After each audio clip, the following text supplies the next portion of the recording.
1940 жылы тамызда ғана де Голь өзінің алғашқы саяси жеңісіне қол жеткізді. Азат Францияға экваторлық Африкадағы француз отарлары қосылды. Күзде де Голь өзінің алғашқы сапарын сонда жасады. Осы сапардың куәгерлерінің бірі генералды еске алды.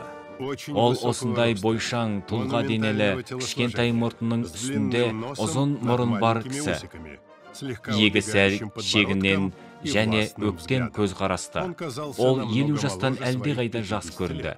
Бригадир генералының 2 жұлдызымен безендірілген хаки формасымен бас киімін киген, ол әрқашан 2 қолын бүйірінде ұстайтын.